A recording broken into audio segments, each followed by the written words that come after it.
Selamat pagi. Apa kabar kalian semuanya hari ini? Sehat, puji Tuhan. Adik-adik di rumah sehat. Hari ini Kak Foni bersuka cita sekali karena bisa kembali menyapa adik-adik di rumah. Kita akan memulai ibadah kita pagi hari ini. Yuk, sekarang sama-sama kita nyanyikan satu pujian yang berjudul Hari Ini Kurasa Bahagia. Sama-sama ya adik-adik di rumah kita nyanyikan lagu ini.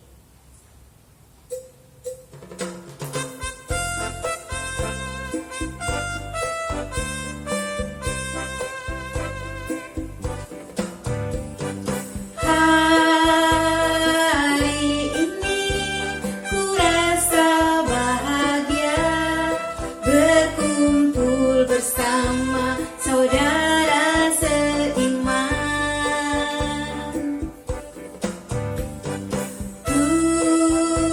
Tuhan Yesus telah satukan kita tanpa memandang di antara kita.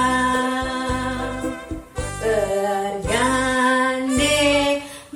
tangan dalam kasih, dalam satu hati, berjalan dalam terang kasih Tuhan.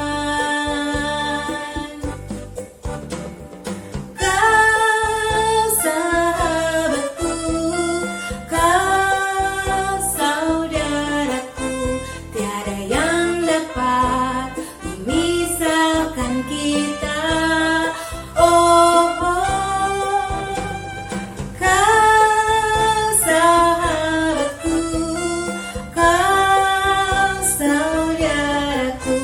Tiada yang dapat memisahkan kita. Adik-adik, yuk sekarang sama-sama kita berdoa. Kita mau menyerahkan ibadah kita pada pagi hari ini ke dalam tangan Tuhan. Tuhan Yesus yang baik, selamat pagi. Terima kasih Tuhan, karena Tuhan sudah begitu baik kembali mempertemukan kami beserta dengan adik-adik kami di rumah masing-masing. Kami mau menyerahkan ibadah kami pada pagi hari ini Tuhan. Kiranya Tuhan tolong kami agar kami dapat mengikuti ibadah pagi hari ini dengan baik. Terima kasih Tuhan Yesus, ini doa kami. Di dalam nama Tuhan Yesus kami berdoa dan bersyukur. Amin. Adik-adik, ibadah kita pagi hari ini berbeda dari hari biasanya, ya. Biasanya kita beribadah di hari Minggu, tapi hari ini kan bukan hari Minggu. Hari ini hari Jumat. Tapi kenapa ya kita beribadah di hari Jumat? Ada yang tahu tidak? Benar, hari ini hari Jumat. Biasa kita menyebutnya dengan Jumat Agung. Jumat Agung adalah peristiwa di mana Tuhan Yesus mengorbankan hidupnya buat kita, buat orang berdosa. Ya, tapi adik-adik Kak Foni mau tanya, kenapa ya Tuhan Yesus mau mengorbankan hidupnya buat kita? Siapa sih kita ini? Sampai Tuhan Yesus mau rela mengorbankan hidupnya. Karena apa ya?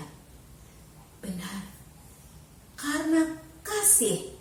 Karena Tuhan begitu mengasihi kita sehingga Dia rela mengorbankan hidupnya. Dia rela menjalani masa-masa sulit, masa-masa penyiksaan. Dia rela menjalani itu demi kita orang berdosa karena kasih-Nya.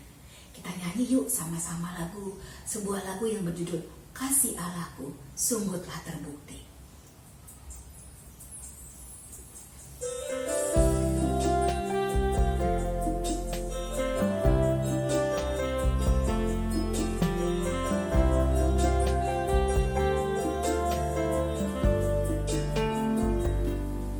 Kasih Allahku sungguh telah terbukti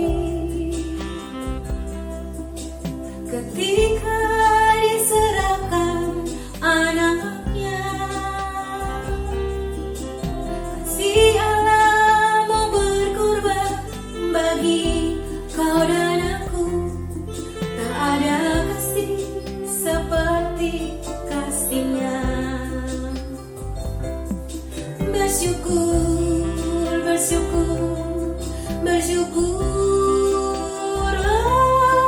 bersyukur karena kasih setiamu. Ku sembah, ku sembah, ku sembah dan ku sembah. Selama hidupku ku sembah Kau Tuhan. Selama hidupku ku sembah Kau Tuhan.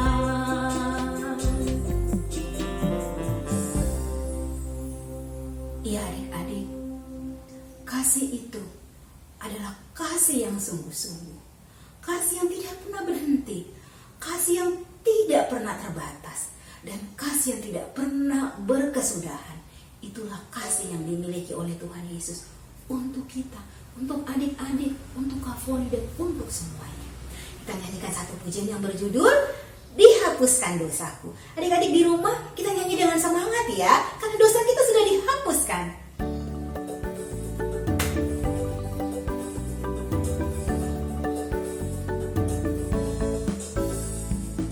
Dihapuskan dosaku hanya oleh darah Yesus. Aku pulih dan sembuh hanya oleh darah Yesus. Oh, darah Tuhanku, sumber pembasuhku, sucilah hidupku hanya oleh darah Yesus.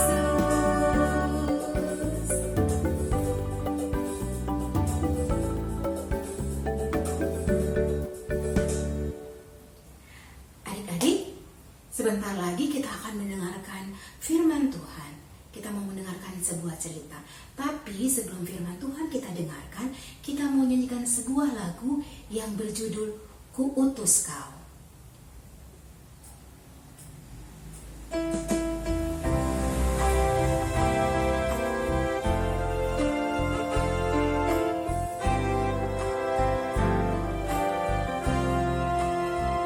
Ku utus Kau mengabdi tanpa pamrih, bekerja terus dengan hati teguh, meski dihina dan menanggung duka. Ku utus Kau mengabdi bagiku.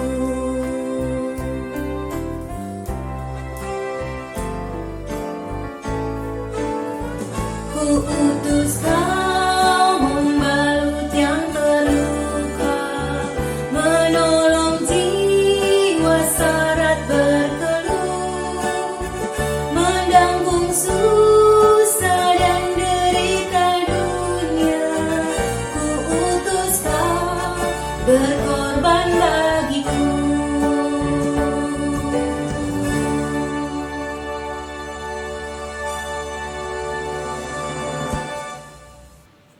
Hai adik-adik, selamat pagi, apa kabar?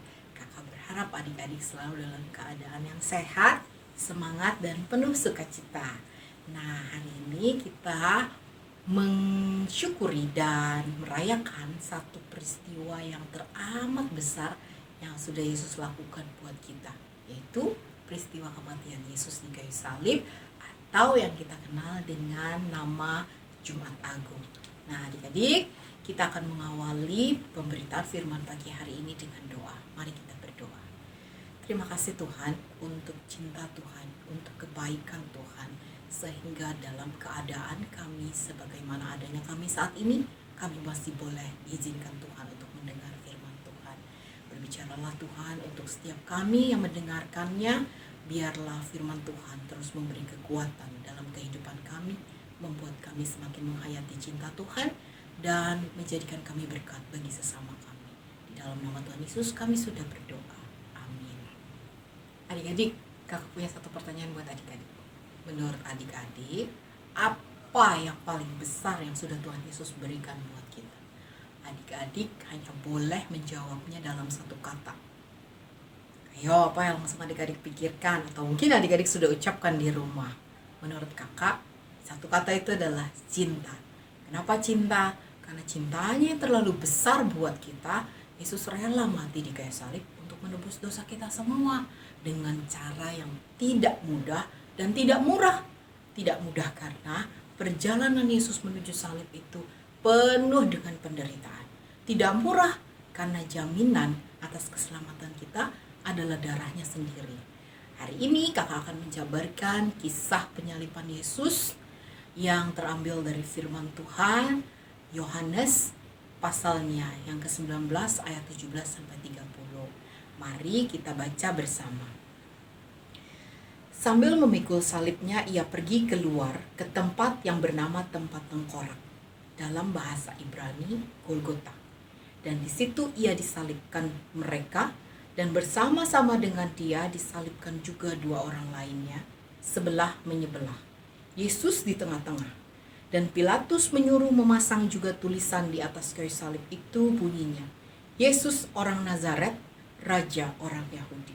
Banyak orang Yahudi yang membaca tulisan itu, sebab tempat di mana Yesus disalibkan letaknya dekat kota, dan kata-kata itu tertulis dalam bahasa Ibrani, bahasa Latin, dan bahasa Yunani. Maka kata imam-imam kepala orang Yahudi kepada Pilatus, jangan engkau menulis Raja orang Yahudi, tapi bahwa ia mengatakan, aku adalah Raja orang Yahudi. Jawab Pilatus, apa yang kutulis tetap tertulis.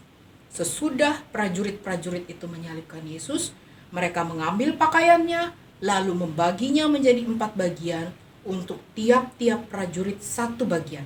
Dan jubahnya juga mereka ambil. Jubah itu tidak berjahit, dari atas ke bawah hanya 1 tenunan saja. Karena itu mereka berkata seorang kepada yang lain, janganlah kita membaginya menjadi beberapa potong, tapi baiklah kita membuang undi untuk menentukan siapa yang mendapatkannya. Demikianlah hendaknya supaya genaplah yang ada tertulis dalam kitab suci. Mereka membagi-bagi pakaianku di antara mereka, dan mereka membuang undi atas jubahku. Hal itu telah dilakukan prajurit-prajurit itu.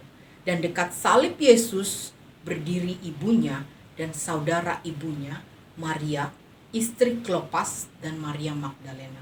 Ketika Yesus melihat ibunya dan murid yang dikasihinya di sampingnya, berkatalah ia kepada ibunya, Ibu, inilah anakmu. Kemudian katanya kepada muridnya, inilah ibumu. Dan sejak saat itu, murid itu menerima dia di dalam rumahnya. Yesus mati. Sesudah itu, karena Yesus tahu bahwa segala sesuatu telah selesai, berkatalah ia, supaya genaplah yang ada tertulis dalam kitab suci, aku haus. Di situ ada suatu bekas penuh anggur asam. Maka mereka mencucukkan bunga karang yang telah dicelupkan ke dalam anggur asam pada sebatang hisop, lalu mengunjukkannya ke mulut Yesus. Sesudah Yesus meminum anggur asam itu, berkatalah ia, sudah selesai. Lalu ia menundukkan kepalanya dan menyerahkan nyawanya. Kisah yang baru kita baca menceritakan kepada kita betapa tidak mudah jalan yang harus Yesus lalui menuju penyaliban. Proses penyaliban selalu diawali dengan penyesahan bagi siapapun yang sudah dinyatakan untuk dihukum salib, tidak terkecuali pada Yesus.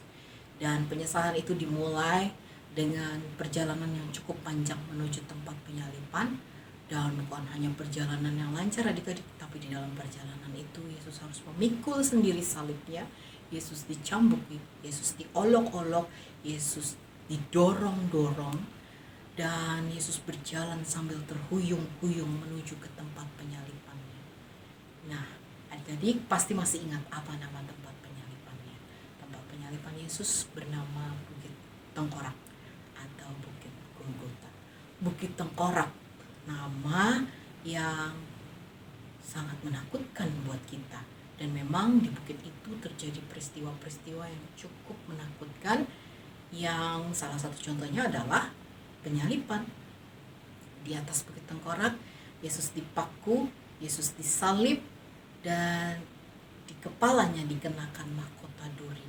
Adik-adik terbayang ketika duri itu dikenakan di atas kepala kita, betapa sangat menyakitkannya yang dialami oleh Yesus ketika itu.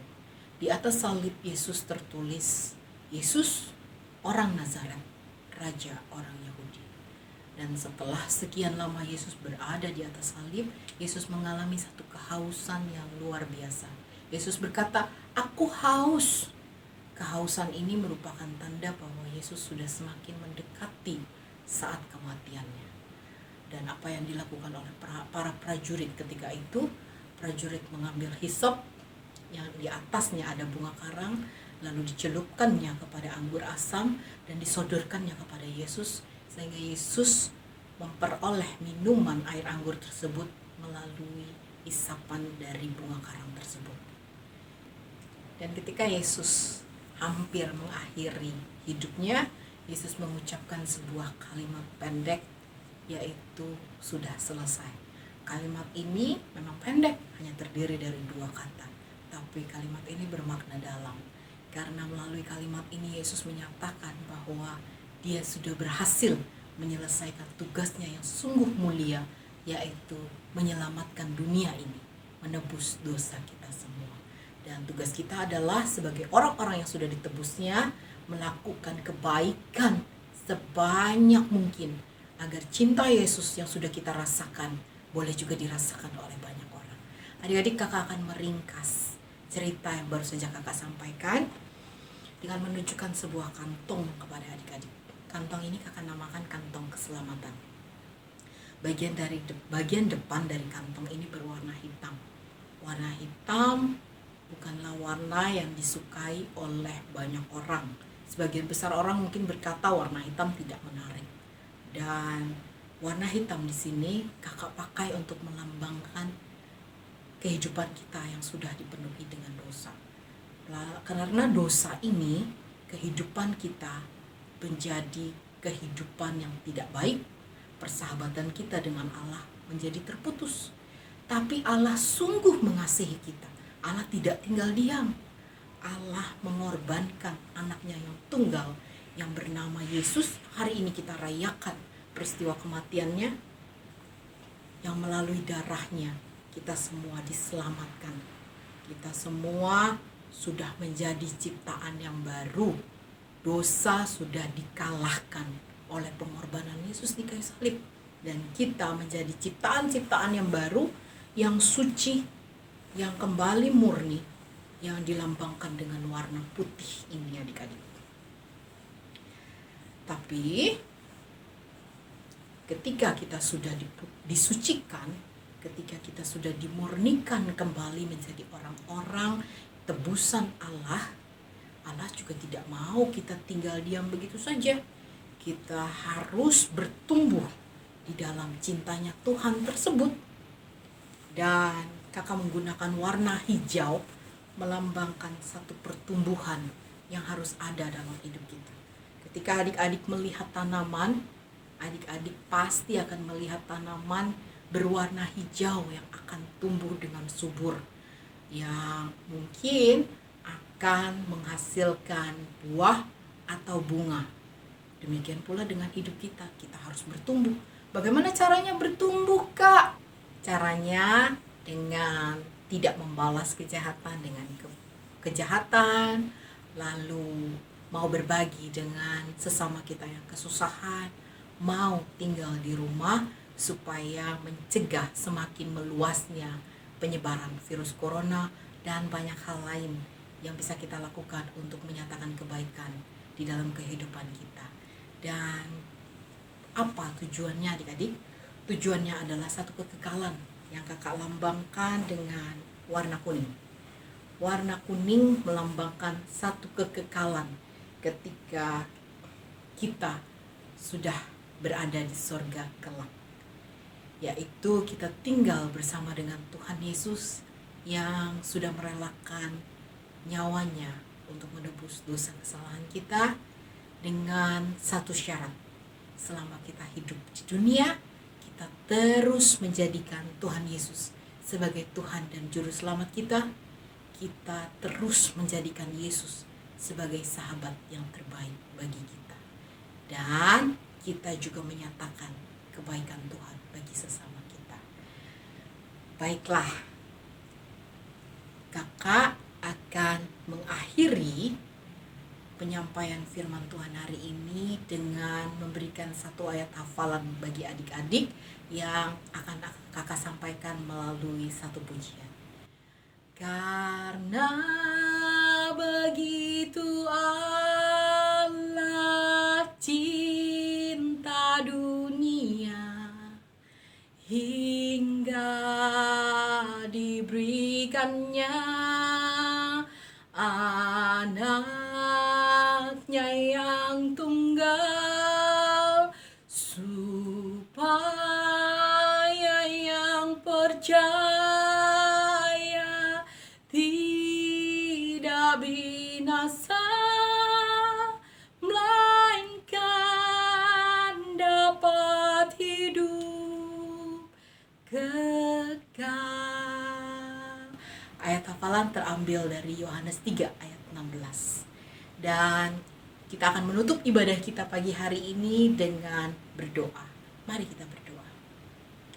Terima kasih Tuhan untuk firman yang boleh kami dengar. Biarlah firman ini terus menjadi rema yang mengingatkan kami ketika kami menjalani kehidupan kami di dalam dunia ini. Mampukan kami Tuhan, anak-anak-Mu yang mungkin masih tergolong kecil bagi dunia, tapi kami boleh menjadi penyebar cinta Tuhan yang besar bagi sesama kami. Mampukan kami untuk terus menjadi lilin-lilin kecil Allah yang menerangi gelapnya dunia. Dan biarlah di dalam setiap apa yang kami lakukan, kami boleh terus memuliakan nama-Mu di atas segala-galanya. Di dalam nama Tuhan Yesus kami sudah berdoa, bersyukur dan memohon. Selamat menghayati, mensyukuri, dan merayakan Jumat Agung adik-adik. Tuhan Yesus selalu menyertai adik-adik untuk menjadi penyebar cinta kasih Tuhan.